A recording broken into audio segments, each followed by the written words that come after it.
Welcome to my party, we're just getting started. A life is a dream or a nightmare scarring. Hand me a drink cause I think I'm going all in. Get me a stream.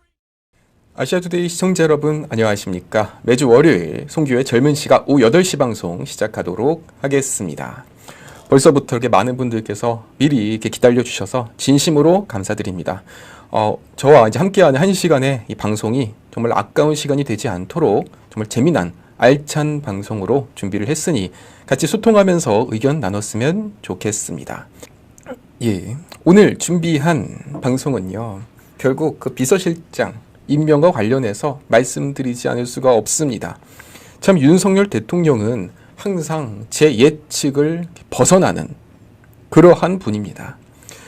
원래는 이제 지난 주말 동안 결과가 나올 거라고 이제 생각을 했고, 그러면서 지금까지 나온 후보들은 첫 번째로 이제 원희룡 비서실장, 그 다음에는 어떻게 보면은 그 가장 유력했던 거는 사실 장제원 비서실장이 이제 유력하다 보도가 났었고요. 그 다음에는 이제 순간적으로는 뭐 양정철 카드까지도 잠깐 이게 반짝했었죠. 여러 가지 해석이 많습니다. 뭐 실제로 그런 의중이 있고 살짝 이제 에드벌룬을 띄워서 떠보기로 양정철 카드를 내보냈다. 아니다. 대통령은 애초에 생각이 없었다. 가장 현실성 높은 뭐 장제원 의원의 경우에는 또 뭐 일부 이런 뭐 당 내에서의 반발이 있었다. 그러니까 여러 가지 해석들이 계속해서 언론을 통해서 나왔지만 가장 중요한 건 결국 대통령의 머릿속에 든 사람이 누구였냐라는 것이고, 결국에는 이제 내린 결론은 비서실장 정진석으로 이제 결론이 났고, 그리고 여기 함께 정무수석으로 홍철호 전 의원이 이번에 정무수석으로 지명이 되었습니다. 지금 상황은요, 참 위기의 상황이죠. 이런 상황에서 윤석열 대통령이 직접 나와서 정진석, 홍철호 이 두 분을 소개를 하고, 심지어 가장 재미난 표현은 뭐냐면요, 윤석열 대통령이 혹시 궁금한 거 없습니까? 하니까 이제 방금 보여진 사진에서 막 기자들이 손을 들고 있는, 이게 결국에는 우리 국민들이 바라던 소통하는 대통령의 모습이 아닐까 싶습니다. 그러니까 이재명을 만나고 조국을 만나는 것이 소통이 아니라 기자들에게 질문거리가 있으면은 질문하십시오. 그럼 기자들이 누구예요? 국민들이 궁금해하는 거를 대신해서 이제 질문을 하는 사람들 아니겠습니까? 그러면은 기자들이 이제 질문한단 말이에요. 그러면 대통령이 직접 이거는 이런 이유에서 임명을 했고 지명을 했습니다. 하루에 2번이나 브리핑룸을 찾아서 정진석, 홍철호에 대한 인선을 직접 발표하는 모습, 이러한 모습들이 결국 이제는 국민들한테 대통령이 바뀌었구나, 소통을 하고 있구나 라는 인식을 심어줄 수 있는 아주 좋은 모습이라고 생각을 합니다. 오늘 아시아투데이 일면 보도에서는요, 정말 이 타이밍 좋게 이제 갈등을 통합으로 바꾸는 이런 이제 연중 기획을 하고 있고, 특히 이번에 아시아투데이에서 상당히 문제의식을 느끼는 것이 바로 사회 갈등입니다. 언제 이게 갈등이 커졌냐? 이 박근혜 대통령 탄핵 이후로 문재인 정권 내내 이 사회 갈등이 커졌고, 이것이 지금까지 봉합이 되지 않다 보니까 이번 총선에서도 45% 대 50%라는 아주 이 극과 극의 이런 이제 지지층으로 갈라져 있는 거예요.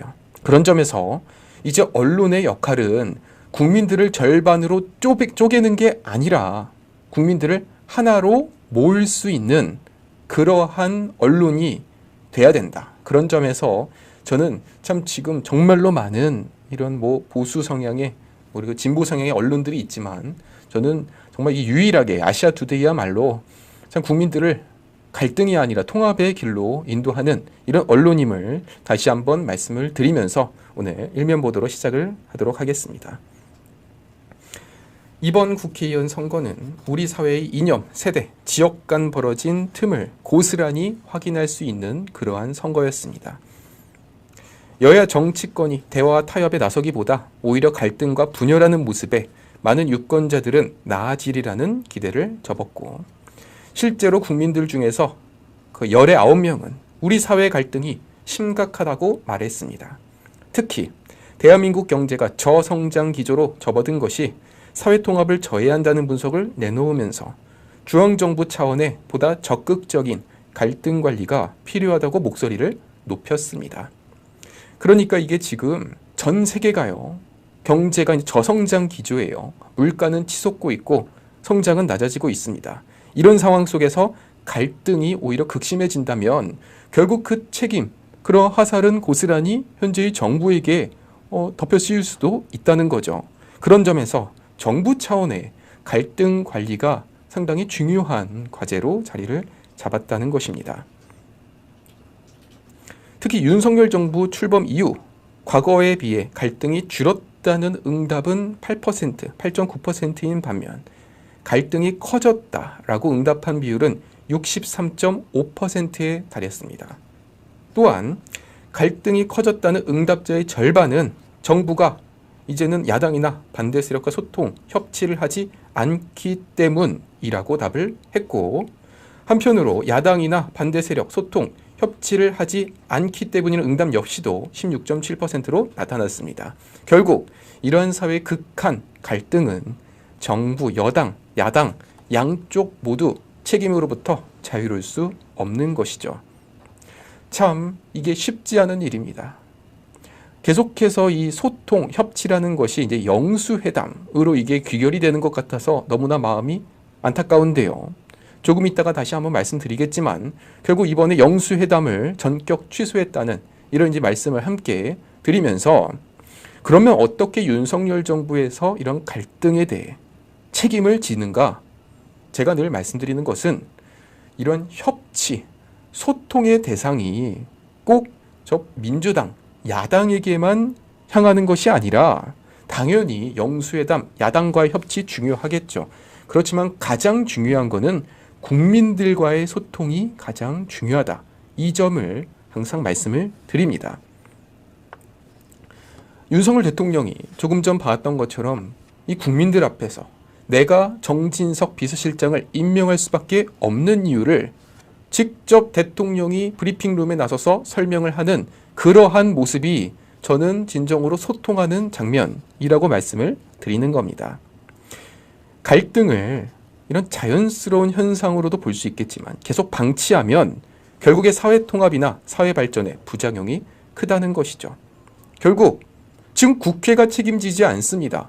여야 할 것 없이 이런 극강의 이런 갈등으로 구조로 가고 있는 상황 속에서 결국 대통령과 중앙정부가 나설 수밖에 없는 것이죠.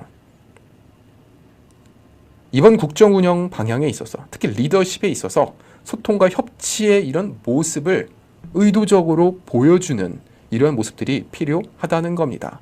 그러니까 단순히 윤석열 대통령에게 절대로 타협하지 마시고 직진만 하십시오 라는 이런 지지자들의 외침도 어떤 의미가 있겠지만, 한편으로는 보여지기식이라도 어떤 모습에서 먼저 손을 내밀고 먼저 소통의 창구를 여는 모습도 이것이 바로 정치인 윤석열로 또 거듭나는 이런 모습이 아닐까 싶습니다.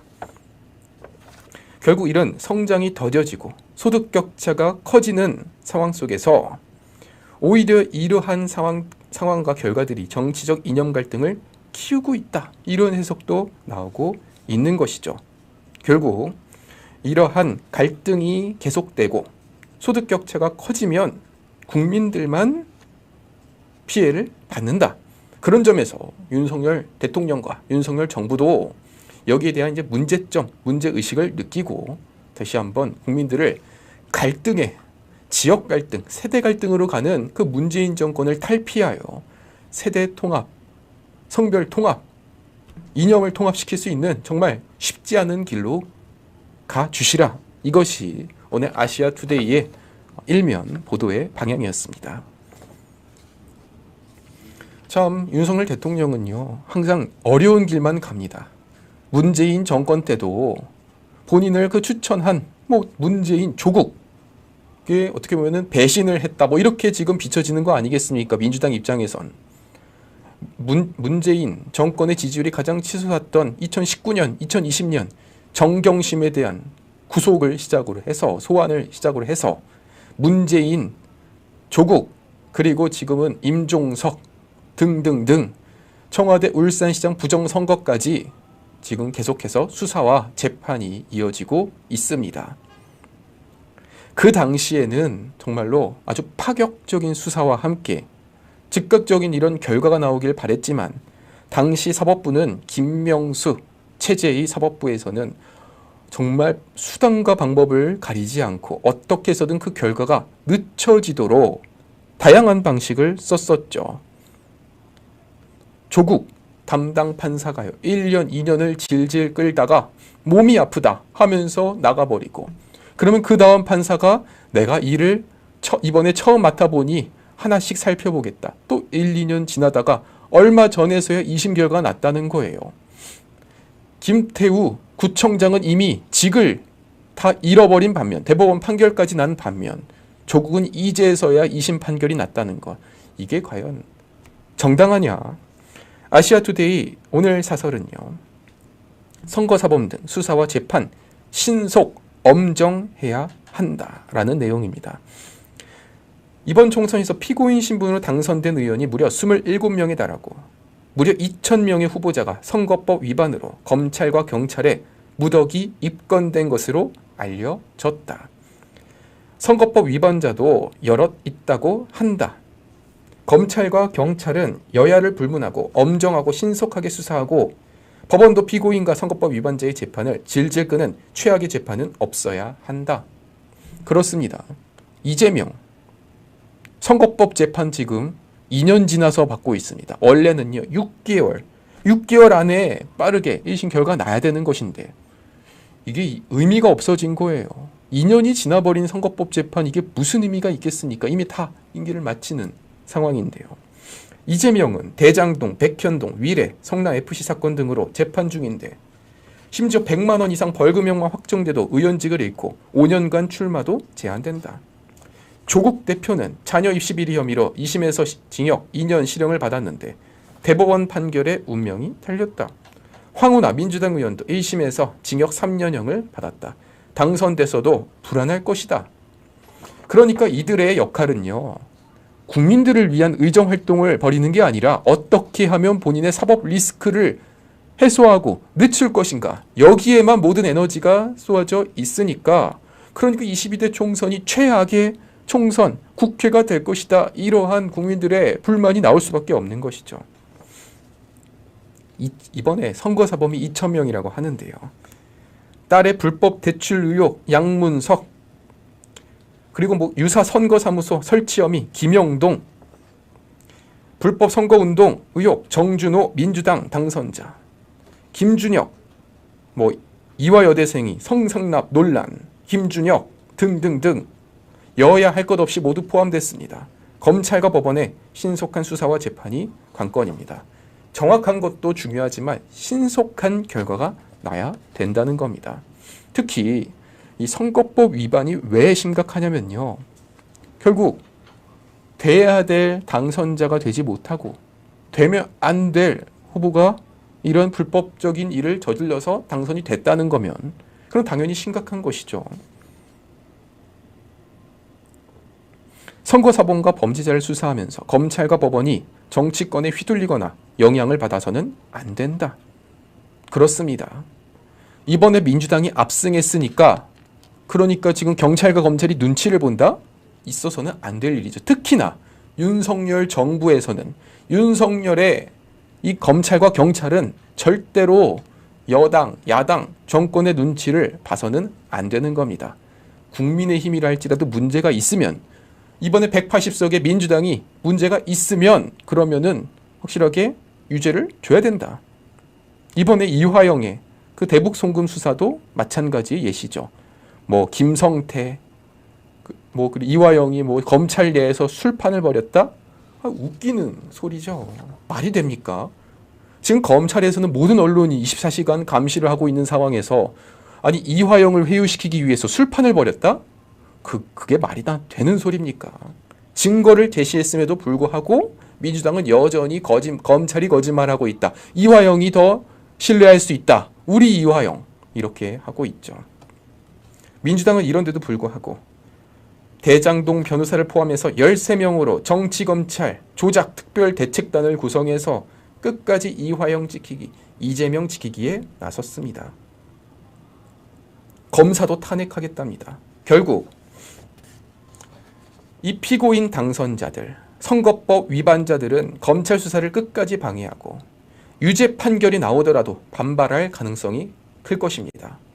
자기들한테 불리하면 검사를 탄핵하고 판사를 좌표찍을 수도 있습니다. 그럼에도 불구하고 검찰과 법원은 여야를 막론하고 단호하게 신속, 공정한 재판을 해야 될 것입니다.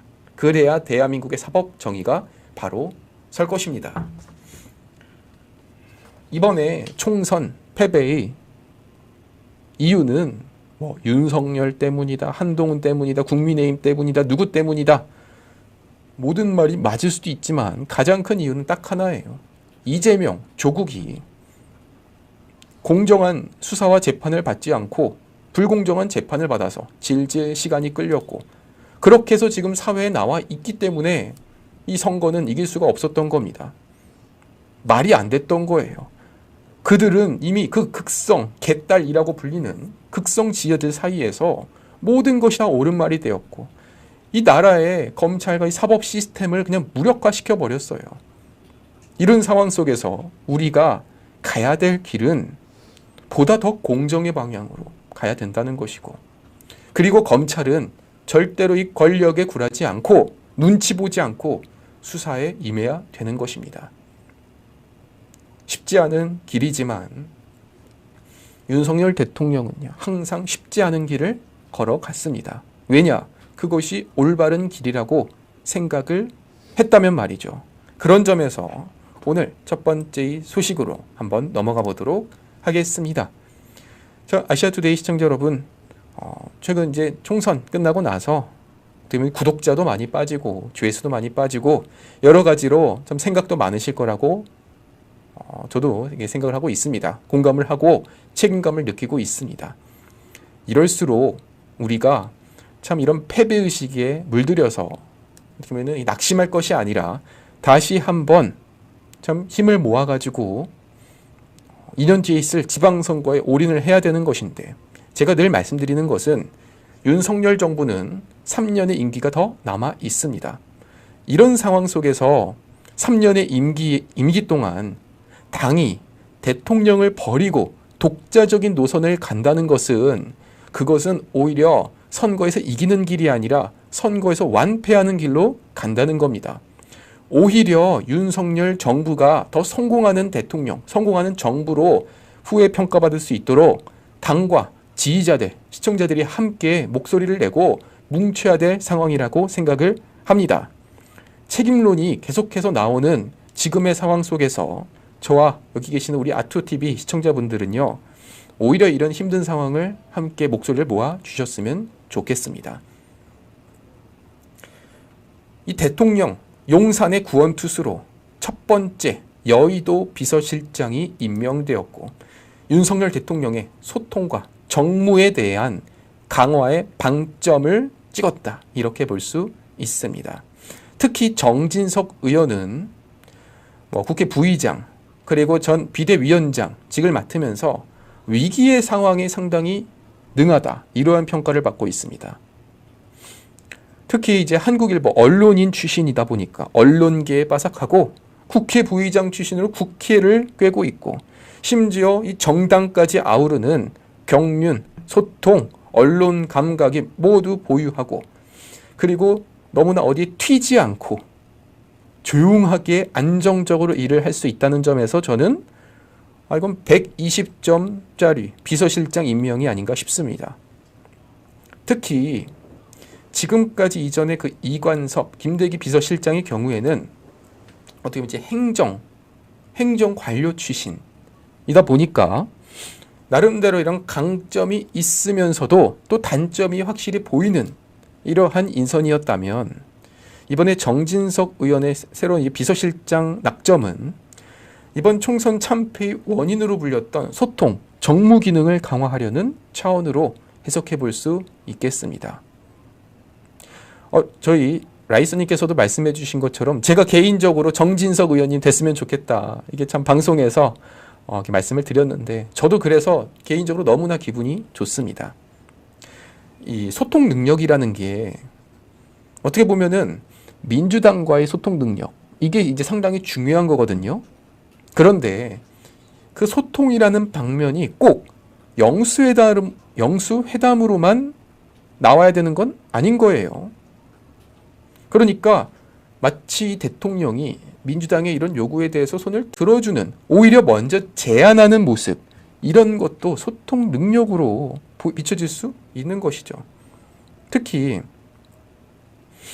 민생에 필요한 정책이라고 나온 그런 이제 윤석열표 개혁들이요. 사실 대국민 설명이나 추진 시기 등에서 문제가 좀 나오기도 했고, 일부의 이런 인선 역시 국민의 눈높이와 맞지 않다라는 지적이 꾸준히 제기되어 온 것도 사실입니다. 그러니까 저는 윤석열 대통령에 대해서 적극적으로 이렇게 캠프 시절부터 응원을 했던 사람이지만, 또 한편으로 의대 개혁과 관련해서는 제가 비판을 하지 않았습니까? 내용과 방향은 옳을지 모르겠지만 그 시기가 아쉽다. 이런 점을 어떻게 보면 이 정진석 비서실장이 그런 공백을 메워줄 수 있는, 그러니까 대통령의 강점이 좋아, 빠르게 가 였다면 그러한 그 추진력을 국민들한테 설득하고 설명할 수 있는 사람이 지금 필요했다는 것이고, 그런 점에서 이번에 이 정진석 비서실장이 낙점이 된 것으로 보여집니다. 또 한편으로는 그 원희룡 후보 그리고 장제원 후보의 경우에는 또 지금 이제 본인 각 개인이 꿈꾸는 이런 이제 길이 있다 보니까 아무래도 여러 가지 이런 고려점을 판단했을 때 이번에 비록 낙선을 했지만 그럼에도 오히려 낙선했기 때문에 모든 에너지를 다 쏟을 수 있는 정진석 의원이 제가 볼 때는 아주 적임자다 생각이 되고요. 특히 이제 충남 공주 태생이고 육선 의원이고 그 충남지사를 지낸 고 정성모 의원의 아들이 바로 정진석 의원입니다. 윤석열 대통령의 아버지도 충남이죠. 그러니까 윤석열 대통령과 정진석 의원은 사실 그 대통령 나서기 전에 검찰총장이 퇴직하고 여러 명을 이제 만났을 때 그때 정진석 의원을 만나가지고 사실상 처음으로 윤석열 당시 이제 전 검찰총장에게 대권에 나서라, 대권에 도전하라 이렇게 조언을 했던 사람으로 알려져 있고, 또 두 사람이 나이가 동갑이에요. 그러니까 그 어떻게 보면 고향 친구로 지내자 뭐 이런 얘기도 나왔다고 합니다. 그러니까 이 두 사람이 단순한 그런 사이가 아니라는 거예요. 몇 년간 정말 가장 힘든 시기를 함께 겪어온 사람이라는 겁니다. 정진석 의원이 누구냐? 2000년 16대 총선에서 충남 공주 지역에서 당선에서 금배지를 달았던 사람이고, 한국일보에서 15년 근무하면서 정치부에서 일을 하며 언론계에 아주 유능한 이런 사람이었습니다. 이명박 대통령 시절 2010년에는 청와대 정무수석을 역임하였습니다. 그러면서 당시에 이제 그 친이계, 친박계 이런 갈등이 벌어졌을 때 그 사이에서 소통에 힘썼다는 평가를 받고 있습니다. 지금 이 친윤, 친한 갈등이 벌어지고 있거든요. 대표적으로 홍준표 시장과 그리고 김경률 전 비대위원이 지금 본인들이 뒤에 이제 윤석열 대통령과 한동훈 위원장을 등에 업고 갈등을 전면전을 벌이고 있지 않습니까? 이것도 결국에는 우리가 봉합을 해야 되는 상황이에요. 또한 2016년 총선 패배로 내홍이 심했던 당시의 새누리당 시절에 7달 동안 원내 세령탑을 맡아서 봉합을 시킨 경험이 있고, 또한 21대 국회에서는 5선으로 국회 부의장을 맡아서 대선 승리에 이런 당의 구원투수로도 등장을 했습니다. 특히 제가 가장 관심을 받는 포인트가 이건데요. 이준석 전 대표의 효력정지 가처분 신청에 따라서 주호영 비대위원장이 직무가 정지됐고 곧바로 뒤이어서 정진석 비대위원장을 맡았는데, 그때 6개월 동안 당을 안정화시키는 데 주력을 하여 가장 큰 역할을 했습니다. 그러니까 정진석 의원이 강점이 뭐냐면요. 본인이 튀질 않아요. 본인이 겉으로 튀질 않습니다. 그리고 대놓고 척을 지지 않아요. 한 방향으로 간다는 거예요. 그 말이 뭐냐면은 그 사람의 원하는 생각과 방향을 읽고 또 반대 진영의 생각과 방향을 읽고선 절충을 시키는데 아주 강점인 인물이라는 겁니다. 그런 점에서 이번 민정수습, 민심수습, 국정쇄신을 보여줄 수 있는 이런 낙점 배경에는 언론계, 국회, 정당에서 쌓아온 경륜이 우선적으로 고려된 것이죠. 이번 총선에서의 국민의힘의 문제점은 이런 경륜이 부족했다는 것이고 그런 점에서 참 이런 중재력, 소통력을 발휘할 것이라는 기대가 나오고 있습니다. 제가 오늘 좀 깜짝 놀란 게 뭐냐면요. 원래 오늘 이제 영수회담에 대해서 이재명 당대표와의 윤석열 대통령과의 영수회담에 대한 이제 결과가 발표될 것이라고 생각을 했는데요. 오늘 그 양측의 실무회동이 전격 취소됐습니다. 그러니까 처음에는 천준호 민주당 비서실장, 당대표 비서실장, 그리고 한호섭 정무수석의 이 영수회담 준비회동이 오늘 3시에 예정이 돼 있었거든요. 그런데 이제 한호섭 정무수석이 이제 교체가 된다는 이유로 일정을 취소했습니다. 그래서 지금 민주당에서는 난리가 났어요. 아니 영수회담 하자면서 왜 이렇게 미숙하게 처리하냐. 지금 민주당에서는 난리가 났습니다. 용산에서는 당연히 이유가 있죠. 아니 우리가 지금 인선이 다 끝나고 영수회담을 하겠다. 그러니까 이게 뭐가 중요한 거냐면요. 영수회담이 중요한 게 아니라 이 영수회담을 통해서 우리가 주도권을 가질 수 있는지 첫 번째 포인트. 두 번째로 영수회담으로 우리가 뭘 가져올 수 있는지. 그리고 세 번째로 그렇다면 그걸 가져오는 대신하여 뭐를 내줘야 하는지. 이러한 선제 조건들이 고려되지 않고선 그저 지금 언론에서 나오고 있는 일방적인 민주당과의 소통, 영수회담에 나서라. 이걸 응했다가는 오히려 더 큰 지지율 하락으로 이어질 수 있다는 거예요. 보다 치밀해져야 되는 거고 보다 정치적으로 이번에 임해야 되는 것입니다. 민주당에서는 일방적으로 대통령실이 취소했다라고 하지만 조금 더 천천히 이번 일에 나서도 되는 겁니다. 그러니까 이게 회동이 영구히 취소된 게 아니라 이번에 오늘 모이기로 한 회동이 취소가 된 것이고 아마 조만간 다시 한번 윤석열 대통령을 중심으로 해서 이번 회의들이 얘기가 나올 것입니다. 또 이번에 이제 두 번째로 곧바로 이제 인선이 나왔는데요. 홍철호 정무수석입니다. 참 제가 볼 때는 아니 어떻게 이 대통령실에서 윤석열 대통령이 홍철호 의원을 딱 이렇게 찾게 되었는지 제가 좀 깜짝 놀랐어요. 그러니까 이제 저는 김포에 이런 유세 현장을 많이 갔었고 홍철호 전 의원도 만나봤습니다. 홍철호 의원이라는 분은 어떤 분이냐면요. 제가 제일 좋아하는 브랜드인데 저는 치킨 사실 이 브랜드만 먹습니다.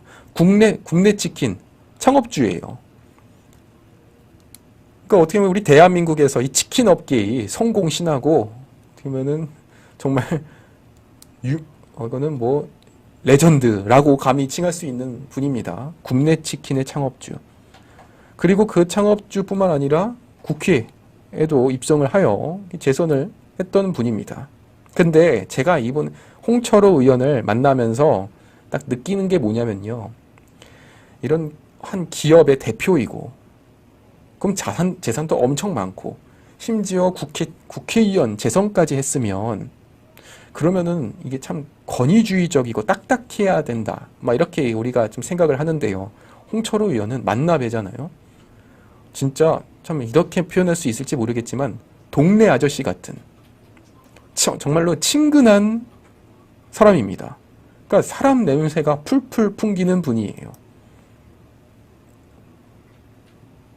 또한 이 김포라고 하는 그런 험지의 지역에서 당선까지 됐던 그 배경에는 정말 이러한 그 성격, 대인배적인 성격이 아마 제가 볼 때는 가장 큰 의미가 있지 않았나, 요인이 있지 않았나 싶고요. 그런 점에서 저는 이런 어떻게 이 정무수석으로 내정이 되었을까? 저는 이런 그 인품과 소탈함, 그러면서도 이런 성공신화를 가진 이런 여러 가지들이 종합적으로 고려가 돼서 아마 이번에 정무수석으로 내정이 되지 않을까 싶고요. 이번에 김포을에 출마를 해서 낙선을 했지만 상당히 이 험지에서 유의미한 결과를 냈었고, 그리고 이제 많은 분들께서 걱정하시는 게 유승민 비서실장, 후보 비서실장을 활동을 했다. 그래서 이제 그걸 이제 비판을 하시는데, 그게 이제 2017년, 그러니까 지금으로부터 7년, 8년 전 얘기고요. 현재 그 이후에 그 김병준, 자유한국당 김병준 비서실장을 역임하면서 어떻게 보면은 이런 당 대표, 후보, 비서실장을 계속 맡았다는 거는 그만큼 이런 친화력, 소통의 측면에서 최고의 역량이 있는 분이에요. 그러다 보니까 결국에 제 윤석열 대통령의 생각이 뭐냐면, 이 소통의 방점을 두고선 사람을 찾다가 여러 사람들이 추천을 받았을 거지만, 제가 볼 때 이 추천의 첫 번째 포인트는 이번에 당선되고 역할을 그런 사람 말고 낙선한 사람들 중에서 한번 찾아보겠다는 거예요. 특히 국민의힘 후보로, 우파 후보로 양정철, 박영선, 이 두 사람에 대해서, 특히 김종민, 이 세 사람에 대해서 제가 반대한 이유가 뭐냐?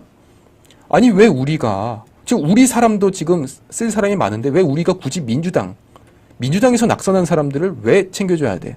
왜 민주당에서 끈 떨어진 사람들을 왜 지금 이 우파 정권에서 챙겨줘야 되냐는 거예요.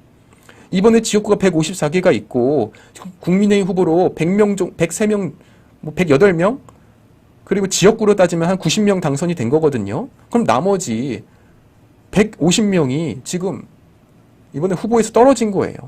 그 150명에 대해서 먼저 챙겨줘야 되는 것이고, 그 150명 중에서 먼저 적합한 인물이 없는지를 찾아봐야 되는 것이고, 그런 점에서 이번에 참 정진석, 홍철호 의원에 대한 내정, 인선은 제 입장에서는 이게 마음에 들 수밖에 없다는 거죠.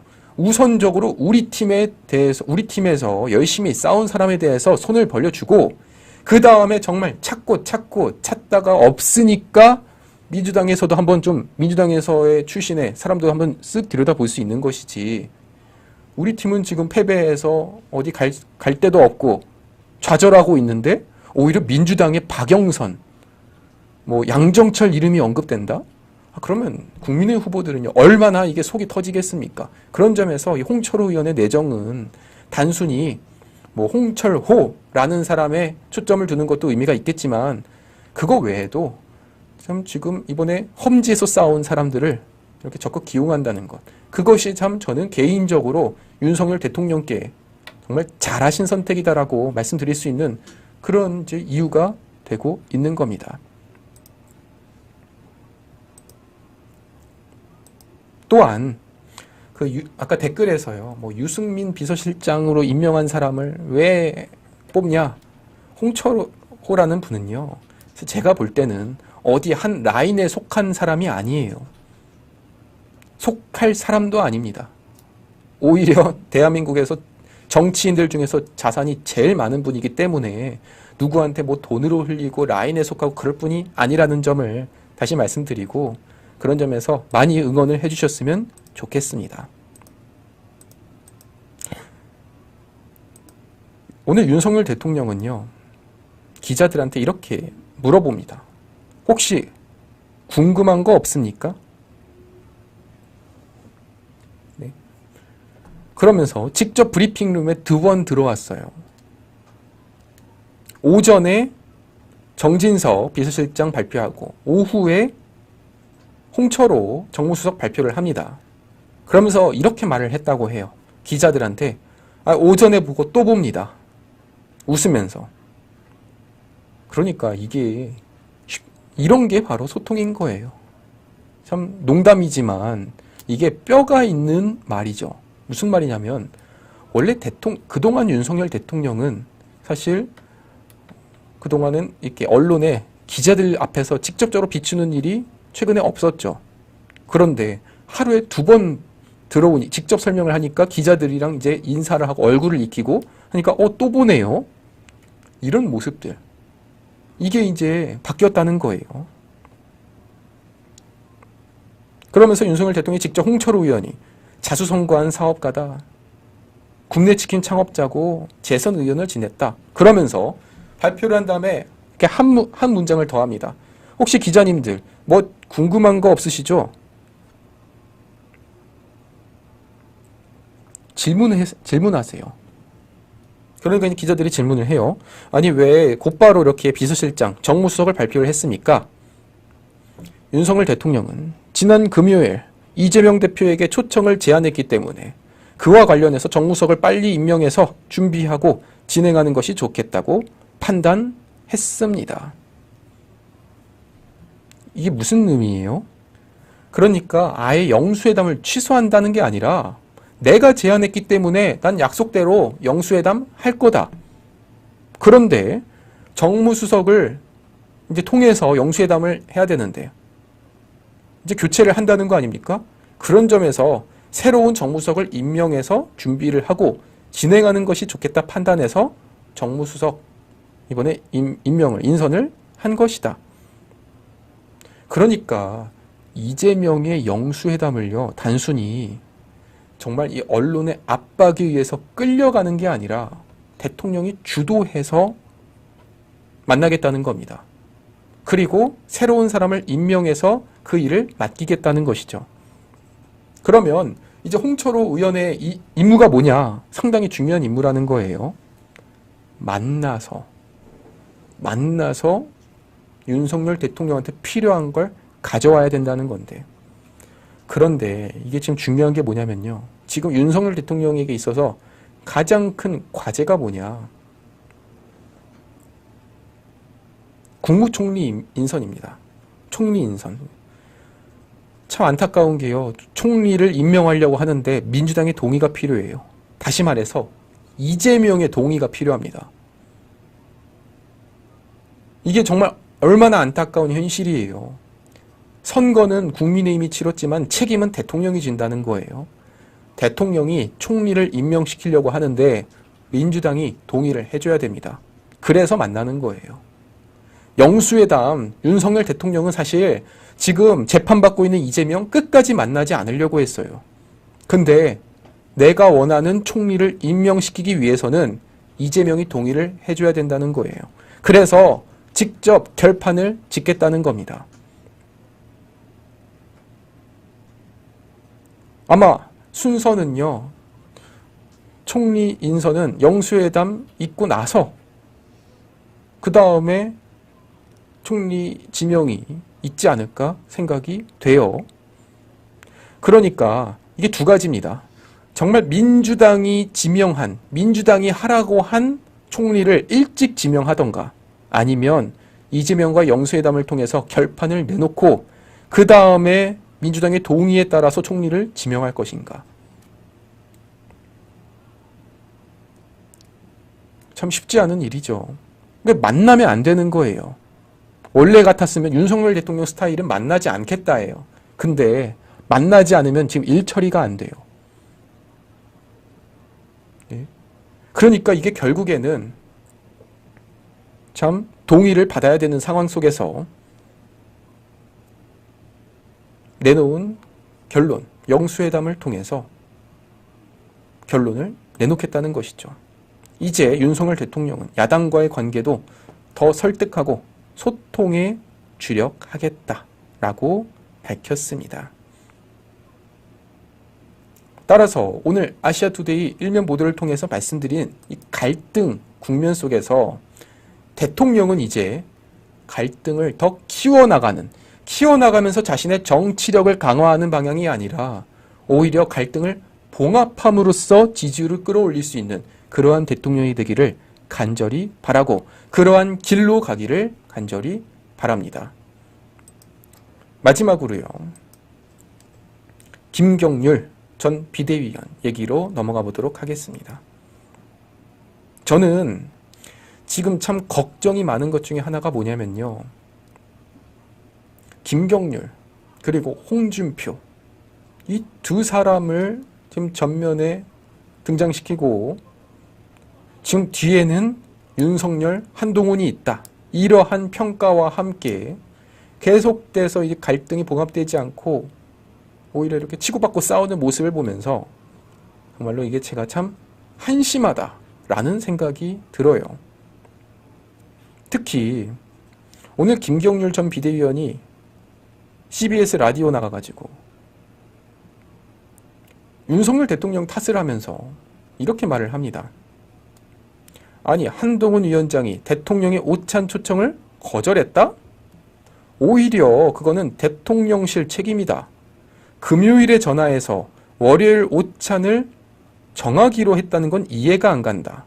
아무리 한동훈 위원장이 백수 상태이지만 약속을 정한다고 하면서 일주일 정도 말미는 주는데 조금은 의아스럽다.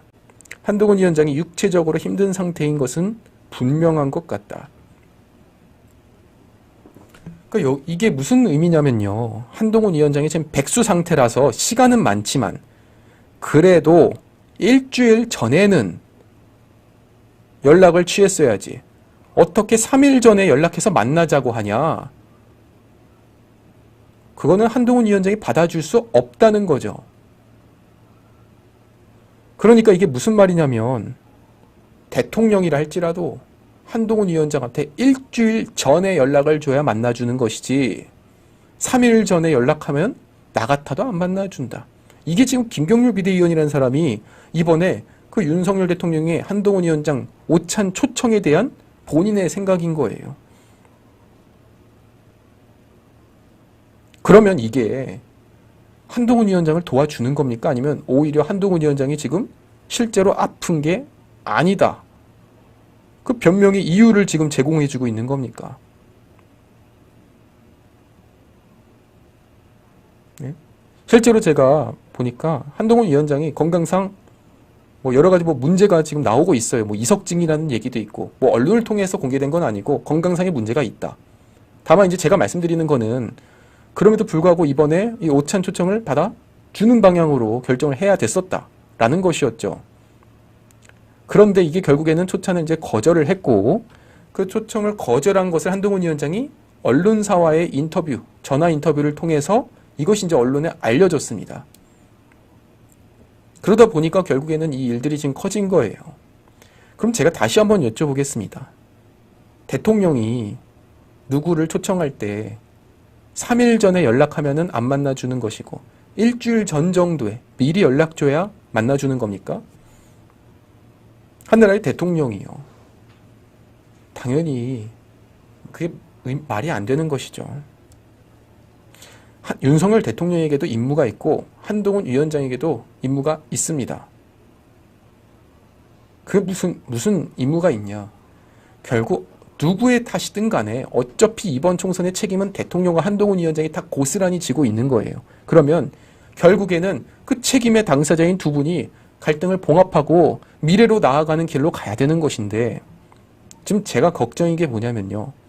윤석열 대통령의 입으로는 홍준표 시장이 지금 나오는 것 같고, 한동훈 위원장의 입으로는 김경률 비대위원이 나와가지고 두 사람이 지금 대리전을 벌이는 이런 상황으로 지금 보여지고 있는데, 저는 이 두 분에게 말씀드리고 싶은 거는 홍준표 시장은 결코 윤석열 대통령에게 도움을 주는 것이 아니고 김경률 비대위원도 한동훈 위원장을 결코 도움 주는 게 아니라는 것을 말씀을 드리고 싶습니다.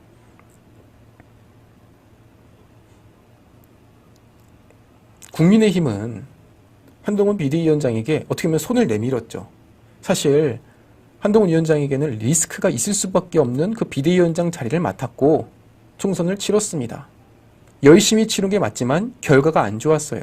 그런 점에서 본인이 책임을 지고 비대위원장직을 내려놓았습니다.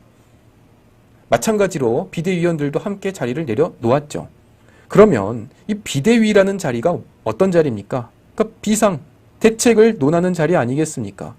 그러면 어떻게 하면 이 총선 국면을 빨리 진화를 시키고 불이 났어요. 지금 국민의힘에 불을 끌 생각을 해야 되는 거예요.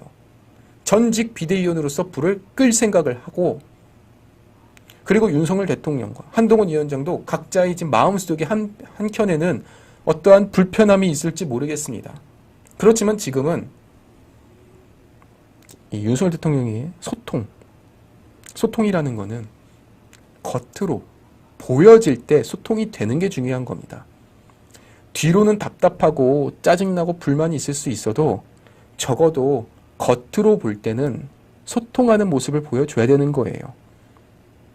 그런 점에서 저는 다시 한번 좀 부탁을 드립니다. 한동훈 위원장은요, 조속히 윤석열 대통령의 그런 오찬에 대해서 만나 주시는 방향으로 결정을 해주셨으면 좋겠습니다. 그리고 본인이 정말로 이 건강상의 문제로서 힘들다면 다른 비대위원들이 윤석열 대통령을 만날 수 있도록 해주셨으면 좋겠습니다. 또한 윤석열 대통령 또한 지금은 이 홍준표 시장이 너무 지금 거세게 한동훈 위원장에 대해서 지금 비판을 하고 있는데, 오히려 윤석열 대통령 또한 지금은 참 더 대인배스럽게 나서 주셔야 될 때가 아닌가 싶습니다. 그러니까 이게 참 쉽지 않은 상황이 뭐냐면요, 모든 언론에서 대통령 때문에 졌다. 특히 그 모 보수 언론에서는 하루도 빠짐없이 총선 이후로 매일같이 사설에서 대통령의 고집불통 때문에 졌다라는 사설을 쓰고 있고, 대통령 입장에서 얼마나 이게 참 분통이 터질 일이겠습니까? 그렇지만 윤석열 대통령께 말씀드리고 싶은 점은요, 언론에서 떠드는 게 중요한 게 아니라 우리 국민들이 바라보는 것이 더 중요하다. 국민들의 평가가 중요한 것이지 언론의 평가가 중요한 게 아닙니다. 그러니까 윤석열 대통령은요, 언론에게 존경받는 대통령 말고 국민들한테 존경받고 국민들한테 인정받는 대통령의 길로 갔으면 좋겠습니다. 그런 점에서요, 정말 쉽지 않지만 한번 더 안아주시고요. 그리고 한동훈 위원장 또한 이제는 대통령과 한 마음 한 뜻으로 좀 가주셨으면 좋겠습니다. 지금까지 언론에서 한동훈 위원장한테 준 방향은 대통령과 척을 지라는 것이었지만 결국 그러한 결과가 이번 총선의 108석이 아닐까 싶습니다. 그러면 한동훈 위원장도 비대위원들을 데리고 윤석열 대통령을 만나서 사실대로 본인이 느낀 점들을 터놓고 소통을 해야 되는 것이겠죠. 참 이 국민의힘은, 이 우파 진영이 뭐가 문제냐, 책임지는 사람과 떠드는 사람이 달라요.